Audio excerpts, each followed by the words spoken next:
Hello नमस्ते most welcome आप सभी का। उम्मीद है सब लोग बिल्कुल बढ़िया हो। तो स्टार्ट करते हैं आज का सेशन। और इस वाले सेशन में हम अपनी करंट अफेयर और जीएस को देख रहे हैं। देखो हमारा पहला क्वेश्चन क्या कहता है। पहला क्वेश्चन है हमारा ये कि निम्नलिखित में से कौन सा नृत्य रूप राजस्थान से संबंधित नहीं है।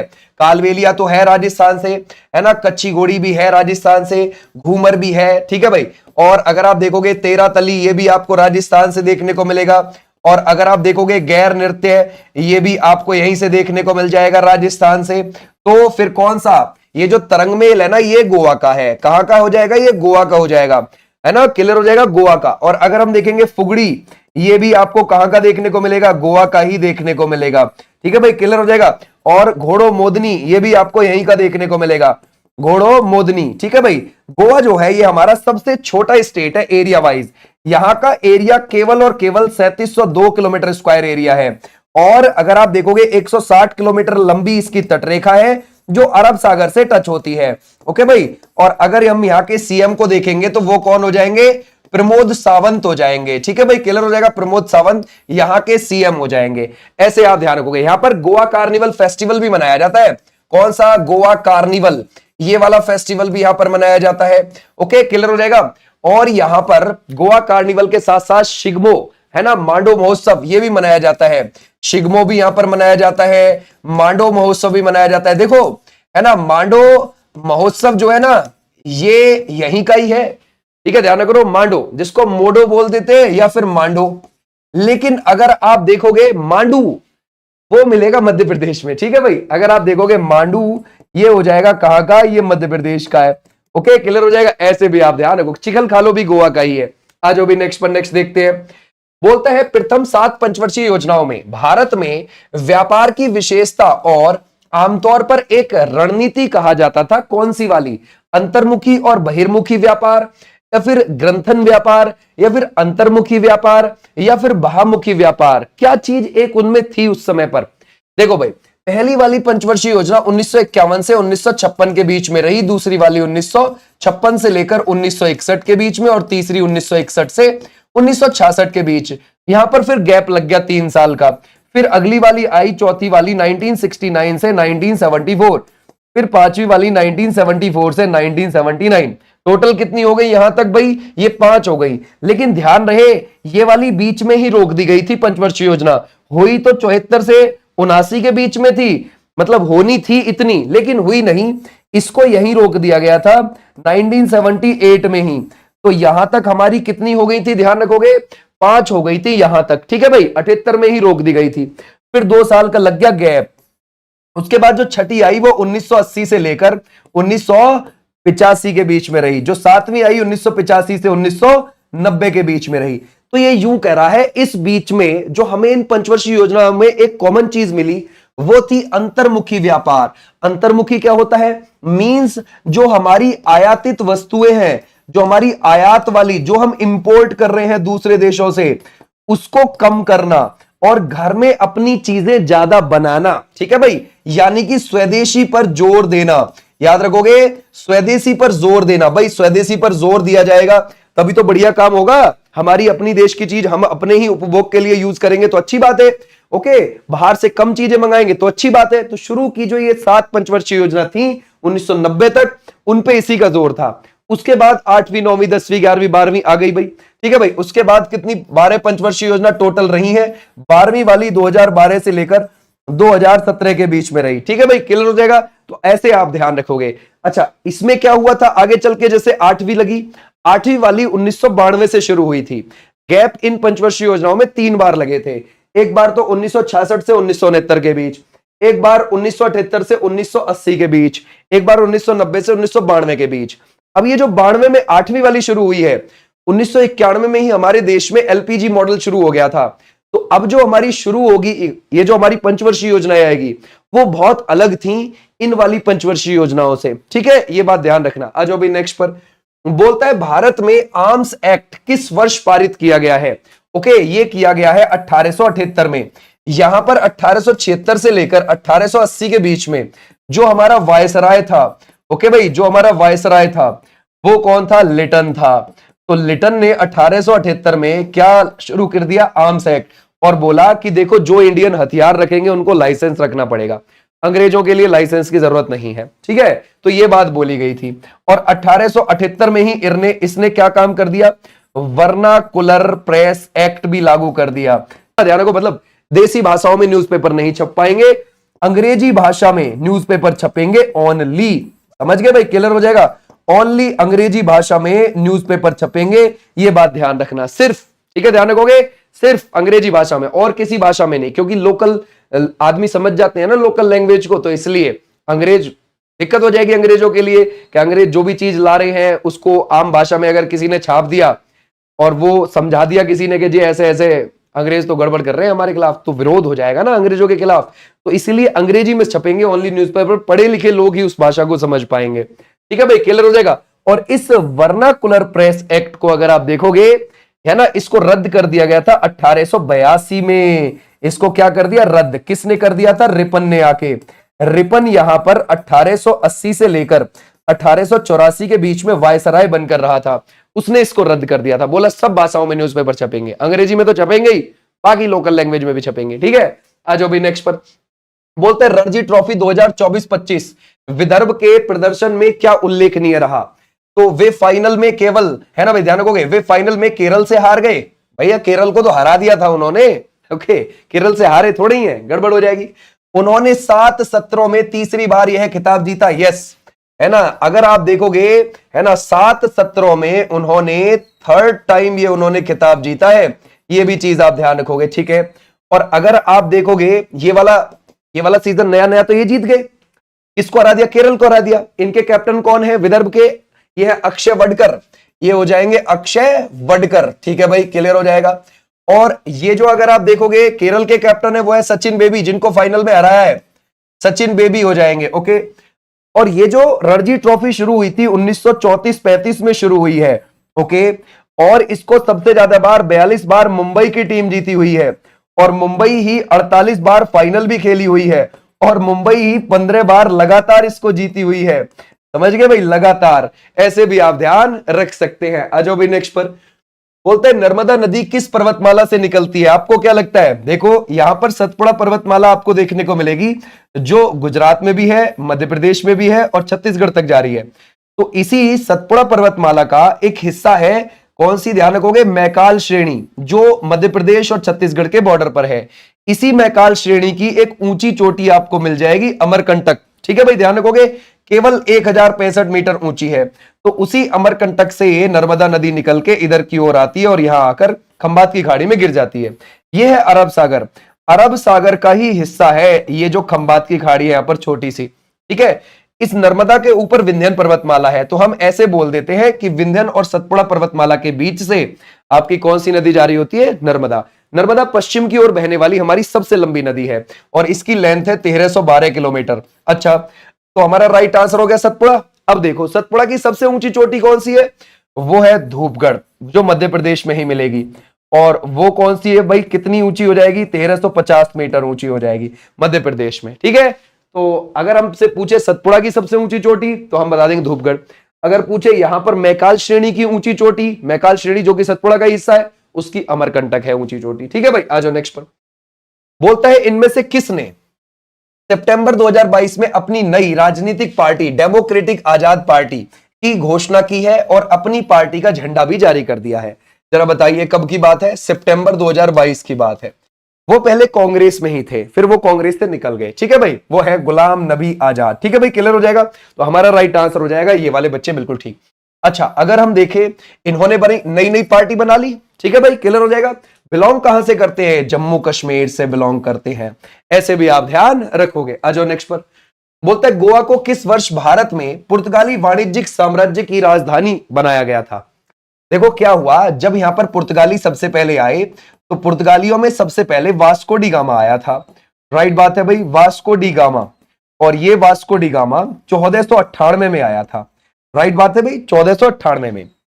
अब ये वास्को डी गामा वापस से 1502 में भी आया है और 1524 में भी आया, फिर इसकी यहां पर मृत्यु हो गई और कोच्चि में इसकी आपको कब्र मिल जाएगी, ठीक है। तो ये सबसे पहले कहां आया था, कालीकट बंदरगाह आया था, ठीक है भाई, क्लियर है। उसके बाद अदर पुर्तगाली आने शुरू हुए। और अगर आप देखोगे 1505 से लेकर 1509 के बीच में पुर्तगालियों का पहला कौन आ गया था यहां पर, वायसराय आ गया था पहला पहला। वो कौन आया था इनका? अल्मीडा। ध्यान रखोगे क्या नाम था उसका? अल्मीडा। और वो रहा था 1505 से 1509 के बीच में। उसके बाद उनका दूसरा गवर्नर आ गया अल्बकुर्क। याद रखोगे कौन आ गया? अल्बकुर्क। और ये अल्बकुर्क 1509 से लेकर 1515 तक रहा। इस अल्बकुर्क ने क्या काम किया कि 1510 में इसने, है ना, बीजापुर के शासक थे यूसुफ आदिल शाह। उन यूसुफ आदिल शाह से गोवा ले लिया। ठीक है भाई, ध्यान रखोगे, ऐसे भी आप ध्यान रखोगे, उनसे गोवा ले लिया। और 1530 में जाकर वो क्या बनी? गोवा, पुर्तगालियों की वाणिज्यिक राजधानी। पुर्तगालियों की पहली राजधानी भारत में कोच्चि थी, और दूसरी राजधानी कौन सी बनी है? ध्यान रखोगे ये। ठीक है भाई, क्लियर हो जाएगा। और फिर तो गढ़ ही बन गया था इनका एक तरीके का। और इन्हें कब छोड़कर गए थे आपको पता है? 19 दिसंबर 1961 को। देख रहे हो, हमारी आजादी के बाद भी गोवा की आजादी हुई है, सोचने वाली बात है। आ जाओ नेक्स्ट। राष्ट्रीय विधिक सेवा प्राधिकरण, नालसा की बात कर रहे हैं, जो अन्य विधिक सेवा संस्थानों के साथ लोक अदालत का भी संचालन करता है। अब उसका गठन किस अधिनियम के तहत किया गया था? तो हमारा राइट आंसर है विधिक सेवा प्राधिकरण अधिनियम 1987।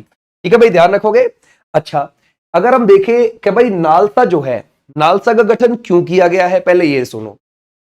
इस अधिनियम के तहत किया गया है। क्यों किया गया है नालसा का गठन? इसलिए किया गया है कि जो भी गरीब लोग हैं, ठीक है, वो किसी भी हाल में न्याय से वंचित ना रह सकें। उन्हें बिल्कुल निशुल्क यानी कि फ्री न्यायिक सहायता उनको दी जाएगी। ठीक है भाई, ध्यान रखोगे, उनकी मदद करेगी सरकार केस लड़ने में। ठीक है भाई, ध्यान रखोगे कि आप टेंशन ना लीजिए, आपको न्याय जरूर मिलेगा, वो आपकी तरफ से लड़ेंगे। ठीक है भाई, क्लियर हो जाएगा। अब नालसा किसका भी संचालन करता है? लोक अदालतों का भी। ये भी आप ध्यान रखना। लोक अदालतें कौन सी हैं? जिनमें आपसी समझ से समझौता करके फैसला हो जाता है। ठीक है भाई, ये जो अपन के कोर्ट है ना, इन कोर्ट के बाहर भी एक कोर्ट होता है जिसको लोक अदालतें बोलते हैं, जिसमें आप शांति से जाकर सॉरी वॉरी बोल के मामला पैसे वैसे दे के कैसे भी निपटा लेते हैं और फटाफट उसका फैसला भी हो जाता है। उनको लोक अदालतें बोलते हैं। तो लोक अदालत का संचालन भी नालसा ही करता है। ठीक है भाई, क्लियर हो जाएगा। आ जाओ नेक्स्ट पर। भारत में विधायी शाखा के अंतर्गत संसद के कितने सदन है? 2 है हमारे यहां पर, है ना भाई, 2 सदन है। एक तो लोकसभा है, एक राज्यसभा है। लेकिन अगर आपसे पूछे कि संसद में कौन कौन शामिल है, तो आप बोलोगे एक लोकसभा, एक राज्यसभा, एक प्रेसिडेंट, है ना भाई। संसद तो इन 3 से मिलाकर बनी है, लेकिन सदन 2 ही है हमारे पास। ओके भाई, अगर हम देखेंगे ये हो जाएगा हमारा 80 में और ये हो जाएगा हमारा 81 में, है ना भाई। ये आर्टिकल 80 में राज्यसभा का वर्णन है और 81 में आपको लोकसभा का वर्णन देखने को मिल जाएगा। और संसद आपको 79 में। अगर आपसे कभी पूछा जाए संसद का वर्णन किस आर्टिकल में है? 79। फिर आपसे पूछेगा राज्यसभा 80 और लोकसभा 81 में। ठीक है, तो हमारा राइट आंसर हो जाएगा 2 है जी। बोलता है अमृत दीवान कप, इसका संबंध आप किससे लगाओगे इसमें से? तो वो हमारा राइट आंसर है बैडमिंटन से। ओके भाई, और बैडमिंटन जो कोर्ट है ना, इसकी लंबाई 13.40 मीटर होती है। और अगर आप सिंगल सिंगल खेल रहे हैं तो 5.18 मीटर है इसकी चौड़ाई। अगर आप डबल डबल खेल रहे हैं तो थोड़ी सी चौड़ाई और कर लेते हैं, 6.10 मीटर हो जाएगा। ठीक है भाई, क्लियर हो जाएगा। ऐसे आप ध्यान रखोगे तो हमारा राइट आंसर हो जाएगा बैडमिंटन वाले। अच्छा, अगर आपसे पूछा जाए कि जी हमें ये बताओ कि बैडमिंटन में कितने प्रकार हैं, जैसे कि मेंस सिंगल हो गया, मेंस डबल्स हो गया, वुमेन सिंगल हो गया, वुमेन डबल्स हो गया, और एक हो गया मिक्स्ड डबल्स। मिक्स्ड डबल का मतलब होता है एक लड़का एक लड़की इधर, एक लड़का एक लड़की उधर। ठीक है भाई, मिक्स्ड डबल्स। ये 5 प्रकार होते हैं इसके ओलंपिक के अंदर बैडमिंटन के।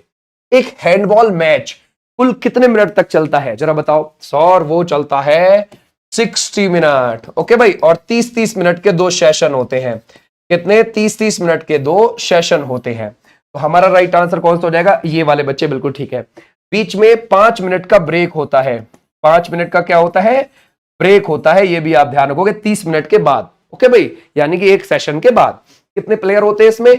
इसमें 6 ध्यान रखोगे, 6 ध्यान रखोगे खिलाड़ी, और एक आपका गोलकीपर देखने को मिलेगा। ठीक है भाई, ध्यान रखोगे तो 7 एक तरफ हो गए और ध्यान रखोगे 7 ही दूसरी तरफ हो गए, तो 7-7 होते हैं। ये बात ध्यान रखना। उधर भी 6 खिलाड़ी, एक गोलकीपर, टोटल हो गए 7 खिलाड़ी उधर, 7 इधर। ठीक है भाई, आ जाओ नेक्स्ट पर।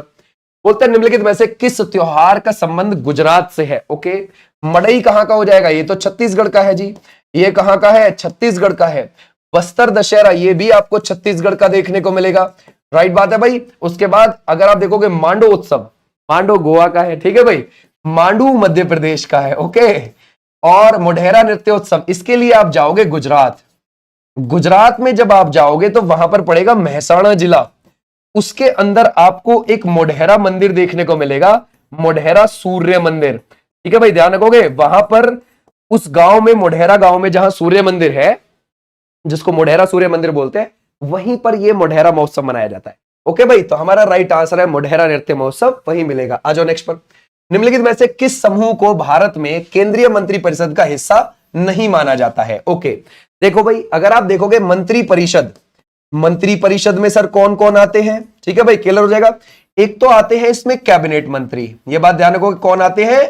कैबिनेट मंत्री हो गए। एक हो गए राज्य मंत्री, है ना भाई, ध्यान रखोगे, राज्य मंत्री। एक हो गए उपमंत्री, क्लियर हो जाएगा, उपमंत्री। ये है मंत्रिपरिषद। ठीक है भाई, क्लियर हो जाएगा। अब इधर देखो, इसमें कौन से कैबिनेट मंत्री, राज्य मंत्री, उपमंत्री, बिल्कुल इसको हटा दो, संसदीय सचिव नहीं। ठीक है भाई। अच्छा, मंत्रिमंडल में कौन आते हैं अगर आपसे पूछूं? ये जो मंत्रिमंडल है इसमें कौन है? ठीक है भाई, ध्यान रखोगे, ये जो आप कैबिनेट मंत्री देख रहे हो ना, यही आते हैं मंत्रिमंडल में। याद रखोगे, जो कैबिनेट मंत्री होते हैं। ठीक है भाई, क्लियर हो जाएगा, ये होते हैं मंत्रिमंडल में। ठीक है भाई, क्लियर है। तो देख रहे हो मंत्रिमंडल कितना स्पेशल है। ठीक है, ये भी आप ध्यान रखोगे। और इस मंत्रिमंडल को लीड कौन कर रहा होता है? प्रधानमंत्री लीड कर रहा होता है। ठीक है भाई, क्लियर हो जाएगा। इस मंत्रिपरिषद को कौन लीड कर रहा होता है? प्रधानमंत्री लीड कर रहा होता है। ठीक है भाई, ये भी आप ध्यान रखोगे। क्लियर है। तो प्रधानमंत्री इसका भी हिस्सा है और इसका भी हिस्सा है। आ जाओ नेक्स्ट पर। बोलता है प्रथम विश्व युद्ध के दौरान भारत में शुरू किए गए होम रूल आंदोलन का उद्देश्य ब्रिटिश साम्राज्य के भीतर स्वशासन प्राप्त करना था। इस आंदोलन को शुरू करने में कौन से दो प्रमुख नेता शामिल थे? अच्छा, देख रहे हो, उसने ऊपर कितना भारी वर्ड लिखा है कि इस दौरान, है ना, 1914 से लेकर 1918 के बीच में फर्स्ट वर्ल्ड वॉर चल रही थी। सही बात है भाई। और फर्स्ट वर्ल्ड वॉर के दौरान ही 1916 में होम रूल लीग की स्थापना की गई थी। होम रूल लीग की स्थापना, और ये किन दोनों ने करी है? एनी बेसेंट और बाल गंगाधर तिलक जी ने करी है। इसी लीग ने आंदोलन शुरू कर दिया 1916 में ही। ओके भाई, और ये जो आंदोलन शुरू किया है पहले बाल गंगाधर तिलक जी ने किया है ना, अप्रैल में। कहां से शुरू करा था? बेलगांव से। बेलगांव आज कर्नाटक में है, वहां से इन्होंने शुरू कर दिया। फिर एनी बेसेंट ने शुरू कर दिया था सितंबर में, और इन्होंने कहां से करा था? वो करा था मद्रास से शुरू। तो बस हो गया शुरू। ठीक है भाई, ध्यान रखोगे। और इनका टारगेट क्या था? ब्रिटिश साम्राज्य के अंदर अंदर ही स्वशासन। हम, ठीक है, हम ब्रिटेन से कनेक्ट रह लेंगे, कोई दिक्कत नहीं है, लेकिन हमारी खुद की सरकार होनी चाहिए। ठीक है, ये बात ध्यान रखोगे। तो हमारा राइट आंसर है ये। बोलता है तैराकी में नियम विरुद्ध प्रारंभ के लिए कितनी चेतावनियां होती हैं? जरा बताओ। 0। समझ गए? एक बार सीटी बजी तो बच गई। ठीक है, तुम रह गए तो रह गए। ठीक है भाई, जिसको कूदना था वो कूद जाएगा आगे स्विमिंग पूल में। ठीक है, और इसकी जो लंबाई होती है वो 50 मीटर होती है, और जो चौड़ाई है वो 25 मीटर। और कितनी लेन होती है इसमें? 10 लेन होती है, और प्रत्येक लेन की चौड़ाई होती है 2.5 मीटर। ठीक है भाई, क्लियर हो जाएगा। ऐसे भी आप ध्यान रखोगे। नेक्स्ट आ जाओ। भारतीय संविधान के किस अनुच्छेद में मुख्यमंत्री के कार्य को परिभाषित किया गया है? ठीक है, सीएम के लिए आपको कम से कम 25 साल की उम्र होनी चाहिए। ठीक है भाई, और ध्यान रहे, ये जो सीएम है इसकी जो नियुक्ति है वो राज्यपाल करता है। ठीक है भाई, ध्यान रखोगे, राज्यपाल। और ये किस आर्टिकल के तहत की जाती है भाई? ये कौन सा आर्टिकल है? 164 के तहत। ठीक है भाई, क्लियर हो जाएगा। सीएम की नियुक्ति हो गई। अब मुख्यमंत्री के कार्य को परिभाषित करता है। मुख्यमंत्री के कार्य किस में आएंगे? 167 में आएंगे जी। ठीक है भाई, 167 आर्टिकल में आएंगे। ओके भाई, आ जाओ नेक्स्ट पर। भारत की 2011 की जनगणना के अनुसार ईसाई जनसंख्या का कुल प्रतिशत कितना है? ठीक है, अगर हम देखें हिंदू धर्म, है ना भाई, हिंदू धर्म में आपको 79.8% सबसे ज्यादा है ना भाई, आपको देखने को मिलेगा। फिर आपको यहां पर कौन सा? मुस्लिम धर्म देखने को मिलेगा, और मुस्लिम धर्म में आपको कितना? 14.2%। फिर आपको यहां पर देखने को मिलेगा ईसाई, और ईसाई की आपको कितनी मिलेगी? 2.3। फिर आपको देखने को मिलेगा सिख धर्म, वो कितना है? 1.7। फिर आपको देखने को मिलेगा यहां पर बौद्ध धर्म, वो कितना है? 0.7। फिर आपको देखने को मिलेगा जैन धर्म, वो कितना है? 0.4। ठीक है, और अन्य धर्म के कितने हैं अगर हम देखें? अन्य धर्म के सभी टोटल लगाकर वो मिलेंगे 0.7%। और जिन्होंने धर्म नहीं बताया वो कितने मिलेंगे? जिन्होंने धर्म नहीं बताया वो है 0.2%। ऐसे तो हमारा कौन सा हो गया? 2.3 वाले बच्चे बिल्कुल ठीक है, क्लियर है, समझ गए। अच्छा, हिंदू तो बहुसंख्यक है ना, हिंदू तो बहुसंख्यक है। अल्पसंख्यक की कैटेगरी यहां से शुरू होती है। तो ध्यान रखोगे अल्पसंख्यक में ऊपर कौन है, अल्पसंख्यक में मुस्लिम ऊपर है, अल्पसंख्यक में ईसाई दूसरे पर है, अल्पसंख्यक में सिख तीसरे पर है, अल्पसंख्यक में बौद्ध, ठीक है ध्यान रखोगे, यहां पर आपको चौथे पर मिलेगा, अल्पसंख्यक में जैन आपको यहां पर कितने पर देखने को मिल जाएगा, पांचवें पे। पारसी भी अल्पसंख्यक में आते हैं, उनकी आबादी और कम है, ठीक है, ये भी आप ध्यान रखो। तो हमारा राइट आंसर क्या हो जाएगा, ये वाले बच्चे, बिल्कुल बिल्कुल ठीक है। बोलता है निम्नलिखित में से कौन सा देश अफ्रीकी महाद्वीप पर पहली बार 2025 G20 शिखर सम्मेलन की मेजबानी करेगा। ठीक है भाई, जरा बताओ, देखो भाई G20 यानी कि ग्रुप ऑफ 20, ठीक है भाई, ध्यान रखोगे, है ना भाई, ग्रुप ऑफ 20। अब ये कब बना है, 1999 में। पहली बैठक कब हुई थी, पहली बैठक जो इसकी हुई है वो हुई है साल 2008, और कहां पर, वॉशिंगटन डीसी में। ये भी आप ध्यान रखोगे, ठीक है भाई, क्लियर हो जाएगा, अमेरिका के वॉशिंगटन डीसी में। अब भारत के अंदर भी हुई थी क्या, यस, भारत के अंदर 2023 में हुई है, क्लियर हो जाएगा। तो ऐसा होता है, इसमें कितने देश आते हैं, एक तो यूरोपियन यूनियन आता है और एक 19 देश आते हैं, तो इनको मिलाकर G20 बोला जाता है। यूरोपियन यूनियन 1993 में बना था, और इसमें ऑटोमेटिकली कितने, 27 देश आते हैं, 27 देश यूरोपियन यूनियन में शामिल हैं। तो एक यूरोपियन यूनियन हो गया और 19 देश, इसको G20। अब जब हमारे देश में ये हुआ ना 2023 में, तो इसमें अफ्रीकन यूनियन को भी शामिल कर लिया, यानी कि अफ्रीकन यूनियन, यूरोपीय यूनियन, 19 देश और G20, इसको अब मिलाकर G21 कर दिया, क्योंकि अफ्रीकन यूनियन भी शामिल हो गया। लेकिन आज भी इसको G20 ही बोला जाता है प्रसिद्ध तौर पर, लेकिन आपको ध्यान जरूर रखना है कि अफ्रीकन यूनियन भी शामिल है G20 में, ठीक है। तो G21 हो गया वो, लेकिन प्रसिद्ध तौर पर G20 से ही आता है इसका नाम अभी भी, ठीक है। अब 2024 में अगर हम देखेंगे तो ये कहां हुआ, ब्राजील में हुआ है, ठीक है भाई, क्लियर हो जाएगा।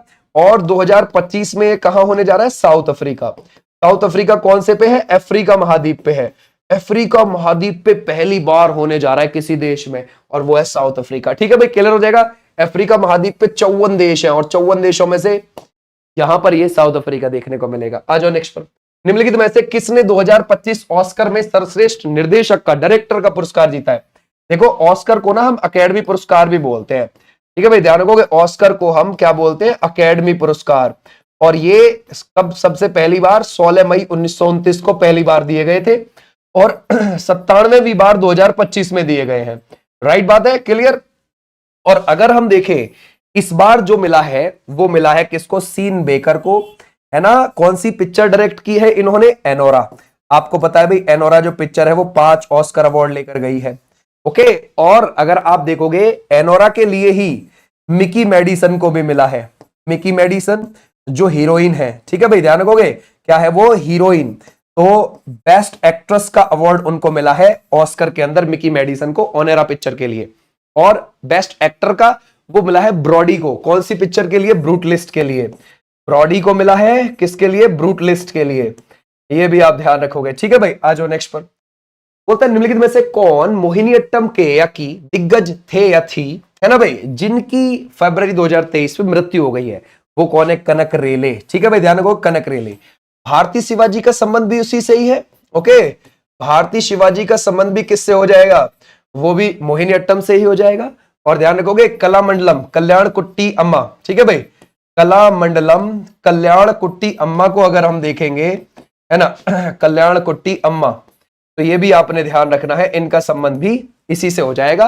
मोहिनीअट्टम जो केरल का शास्त्रीय नृत्य है, 24 हाथ की मुद्राएं इसमें देखने को मिलती हैं, और ये जो नृत्य है ये एक सिंगल स्त्री करती है, ठीक है भाई, ध्यान रखोगे, एकल स्त्री, याद रखोगे, मींस इसको देखो स्त्री कोई भी कर सकती है लेकिन सिंगल होनी चाहिए, ठीक है भाई, ध्यान रखोगे। आ जाओ नेक्स्ट पर, ऐसा नहीं है कई सारी स्त्री एक साथ मिलाकर करती है, नो, ठीक है। अलीगढ़ आंदोलन का मुख्य लक्ष्य क्या था।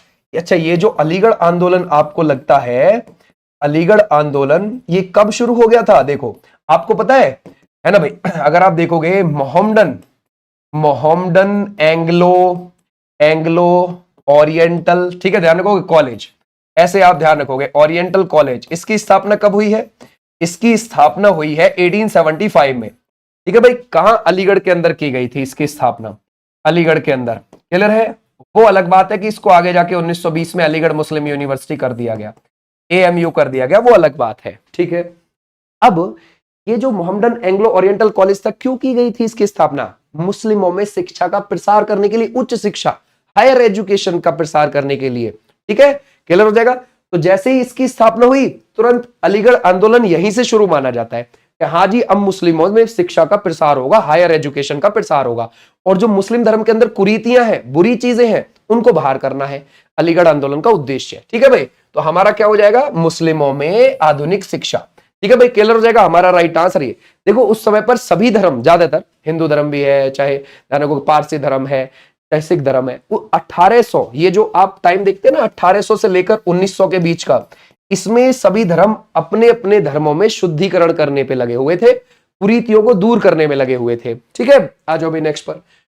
अशोक के स्तंभों के निर्माण में प्रयुक्त सामग्री के संबंध में निम्नलिखित में से कौन सा कथन सत्य लगता है आपको? वे मुख्यतः कंक्रीट से बने थे, लकड़ी के बने थे, लोहे के बने थे, पत्थर के बने थे। ओके, सम्राट अशोक 273 बीसी में 0 से इतने वर्ष पहले गद्दी पर बैठा। उसका राज्याभिषेक 269 बीसी में हुआ था और उसने कलिंग का युद्ध 261 बीसी में किया। यानी कि जब से उसका राज्याभिषेक हुआ है उसके 8वें वर्ष जाकर उसने कलिंग पर आक्रमण किया था।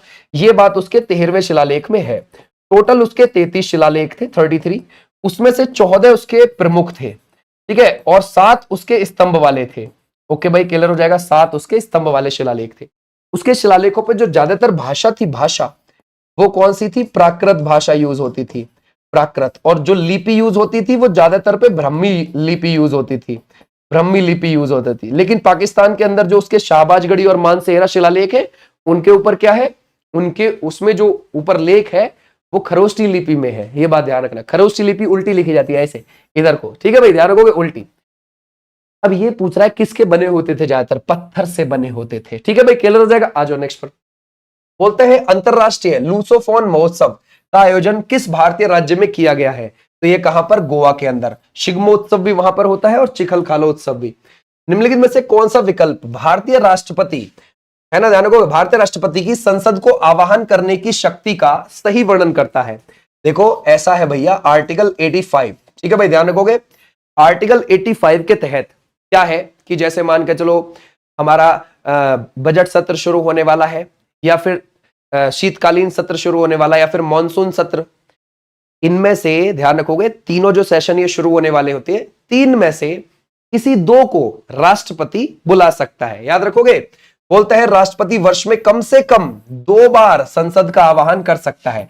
ऐसा नहीं है कि किसी तीसरे को नहीं बुला सकता, बुला तो वो तीनों को सकता है, लेकिन साल में उसे कम से कम 2 को तो बुलाना पड़ेगा। यानी कि ऐसे हो गई, ऐसे बात हो गई जैसे आपने पढ़ी है कि भाई कम से कम साल में इन 3 में से 2 सेशन तो होंगे ही, चाहे शीतकालीन वाला हो, ठीक है, चाहे मॉनसून वाले हो, चाहे ध्यान रखोगे बजट सत्र हो। 3 सेशन में से, 3 सत्र में से कोई 2 तो होंगे ही, और उनका 3 में से कोई 2 का तो ये आह्वान करेगा ही। तीनों का करे वो अलग बात है, 2 का तो कम से कम करेगा ही, उनको बुलाएगा ही। ठीक है भाई, ये बात आप ध्यान रखेंगे। तो ये इसमें बिल्कुल ठीक लिखी हुई है बात। आ जाओ नेक्स्ट पर। भारत में प्रथम कन्या विद्यालय की स्थापना निम्नलिखित में से किसने करी थी? सावित्रीबाई फुले जी ने करी थी, 1848 में करी थी। ओके भाई, और किसके साथ मिलकर? अपने हस्बैंड ज्योतिबा फुले। ठीक है भाई, ज्योतिबा फुले जी के साथ करी थी। याद रखोगे, सावित्रीबाई फुले जो थी पहली महिला शिक्षिका मानी जाती हैं हमारे देश की। और कहां पर ये स्कूल खोला गया था बच्चियों के लिए? पुणे के अंदर। पुणे कहां पर है? महाराष्ट्र के अंदर है। ज्योतिबा फुले ने ही सावित्रीबाई फुले को पढ़ाया था, ये भी आप ध्यान रख सकते। ठीक है, क्लियर हो जाएगा, शाबाश। आ जाओ नेक्स्ट पर। निम्नलिखित में से किस राज्य की जनसंख्या मुख्यतः पहाड़ी भूभाग के कारण विरल है? विरल का मतलब होता है बिखरी हुई है, दूर दूर है, बीच में गैप है। वो कौन सा? अरुणाचल प्रदेश, है ना। अरुणाचल प्रदेश में आपको 13 लाख प्लस आबादी देखने को मिलेगी, और वहां का जनसंख्या घनत्व केवल 17 है 2011 के हिसाब से। 1 किलोमीटर स्क्वायर एरिया पर औसतन 17 लोग रह रहे हैं, ये भी आप ध्यान रखोगे। बोलता है मैंडलीफ ने अपनी आवर्त सारणी में रिक्त स्थान क्यों छोड़ दिए थे? देखो, जब 1869 में मैंडलीफ ने अपनी आवर्त सारणी जारी करी तो उसमें केवल 63 तत्व थे। ठीक है भाई, क्लियर हो जाएगा इतना। ठीक है भाई, क्लियर है। और कैसे लगा रखे थे उस आवर्त सारणी में? बढ़ते हुए द्रव्यमान, ध्यान रखोगे, बढ़ते हुए द्रव्यमान के आधार पर, बढ़ते हुए, है ना, ध्यान रखोगे, द्रव्यमान के आधार पर उनको लगा रखा था इसने। और ऐसा था कि उसमें रिक्त स्थान क्यों छोड़ रखे थे? गैप क्यों छोड़ रखे थे? खाली स्थान क्यों छोड़ रखे थे? अज्ञात, ध्यान रखोगे, तत्वों के लिए, अनडिस्कवर्ड तत्वों के लिए छोड़ रखे थे, यानी जिनकी खोज नहीं हुई है उनके लिए गैप रख रखा था। ठीक है भाई, ऐसे भी आप ध्यान रखोगे। और अभी कितने हैं आवर्त सारणी में? 118 तत्व आपको देखने को मिलते हैं, 7 आपको आवर्त देखने को मिलते हैं, 18 आपको समूह देखने को मिलेंगे, ग्रुप देखने को मिलते हैं। ठीक है भाई, ऐसे आप ध्यान रखोगे।